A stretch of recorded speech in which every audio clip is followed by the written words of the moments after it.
guys that are actually there, not just coming in and out, are also incredible high flyers. So I just think MLW is doing like some really good stuff. They're also doing a lot of good stuff with second generation guys like Elliot Park's son. You've got Demon 666. You've got the juniors of Davey Boy and Brian Pillman. So they're doing a lot of good stuff with like the second generation or second wave of these guys. And also, another thing that's kind of happening in a weird way, Rock and Roll Express is showing up fucking everywhere, man. Everywhere. Literally in the NWA. Mm-hmm. As we're taping this right now, you have Power behind me, and I saw them in my reflection on my computer. I'm Is that the Rock and Roll Express? What the fuck is Rock and Roll Express back on the NWA? But they're literally like challenging for the title, or they're trying to. I don't know if they really will. But then they showed up in AEW as well. They took a big bump. And like it's interesting to me, like whenever and always been fun to me whenever pro wrestling will pay homage to its past. Right. I think it's always fun to get people involved. And I would say the WWE, in some aspects and in some ways, does this okay. When they gave me the Goldberg-Dolph Ziggler squash match, it's actually kind of what Goldberg needs to be doing at this point in his career. I kind of wish it hadn't been Dolph, but like whatever. I get it. He's JTTS. Yeah. Like he can bump for anyone. I understand he's a great worker. That sucks, but... that's just what Goldberg needs to be doing. Yes. He doesn't need to be having matches with other 50-year-old dudes. I don't want to. I mean, I'm not gonna lie. If we get another chance at the Taker Goldberg, I'd be in. Not in 105-degree weather. Exactly. Well, no one should be doing that event there. Like that's their fault. They should literally only have it when it's like as cold as possible in that desert. Yes. November. Yeah, we'll be there because you don't have roofs on any of these buildings. None of this makes sense. Do you not know where you are? So, any other like aspects that you're seeing? Would you say that New Japan does any of this still? Because they've kind of always done it. So they really have, because that's the thing is like a lot of the guys don't retire until they're either dead or like in the 60s. So like right now we're seeing the last ride of Jushin Thunder Liger, which is fucking amazing because he had a match with Suzuki. That like we saw the. Did he come out as that like crazy character? Yeah, he came out as Well, at one point he did come out like he stripped off his gear and was the painted Liger, and then he came out as Battle Liger, which he hadn't done in I think they said 15, 20 years. Whew. Yeah, so we're in his last hurrah. Will obviously be at Wrestle Kingdom, and I can't wait for that. I've just been lucky to be able to see him multiple times. That's true. I feel I've seen him. I saw him in TNA. Yeah. I think that's the only time I've seen him. I saw him at Ring of Honor. Was he in Dallas at New Japan in Dallas? Yes. But it's not the same as seeing him like in a one-on-one because it was like a 6-man. Right. Also, but it's fun. It's fun. Yeah. I'm glad that they are letting him right out. And I kind of wonder if they're going to bring another Liger out, or will they let that character like subside for a while? I'm curious as to that too, because he's been there forever. You know, and. You can put anyone under the mask, honestly. I think he'll probably just use it as a commentator. I don't know if he'll actually if it's a character himself retiring or him retiring. I don't know. Good question. We shall see. What other is WWE doing anything else that they at times will do stuff that kind of pays homage to the past? They do, like with the Raw reunions and the big SmackDown 20th anniversary shows and like stuff like that. But they don't, and obviously around WrestleMania time they'll bring older guys back. But no, like that's right now. They're building up to Survivor Series. All right. Any other? No gobbledygooker, which is very unfortunate. Any other big events you want to talk about before we move on to the wrestling calendar and all the rest of that jazz? Other than the fact that December 11th we are going to see AEW live. Oh, yeah, we totally are. You said December 11th? I believe that's the date, isn't it? I think it is too. Okay. But I'm loving everything about El Champion, Chris Jericho. If you would have told me 10 years ago that Chris Jericho would be even more entertaining than he was then I'd be like, you're out of your mind.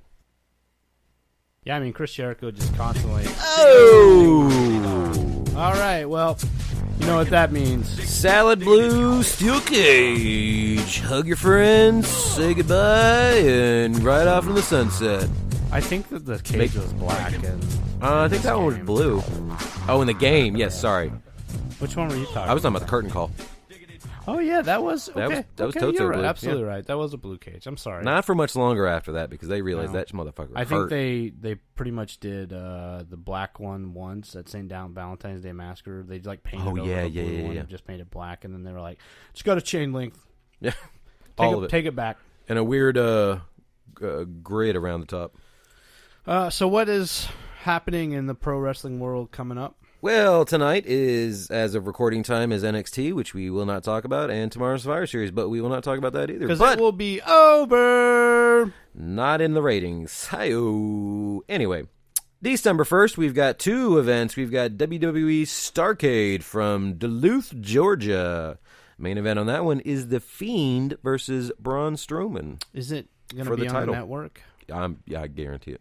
At some they generally do like 2 hours of like the 3-hour house show. That's basically what I think they did last year. Well, no, last year I think they did an hour, so they did like 2 or 3.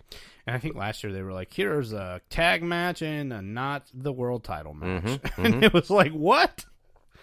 That's not what you want to see. Also on December 1st, we've got Triple Mania from AAA. Ooh, Triple Mania. That's a WrestleMania at AAA. Well, it's Triple Mania Regia, so I don't know. Oh, is that not the same? I thought they already had Triple Mania this year. That's when Cain Velasquez they're just like, hey, man, we love it so much, we're going to do it again. You're absolutely right. They're all Triple Manias. Every one of them's a Triple Mania. The main event, however, for the AAA Mega Championship is your champion, Kenny Omega versus Dragon Lee. Ooh. That'll be a fast one. On December 5th, we've got MLW Opera Cup. Very interesting name. And then one of the first rounds, because I was watching MLW, their show today on YouTube, one of the first round matchups is MJF and Alex Hammerstone. Ooh, Dynasty versus Dynasty. Interesting, right? Very interesting. Be fun to watch. On December 6th, we've got CMLL. Ooh, I'm going to butcher this one.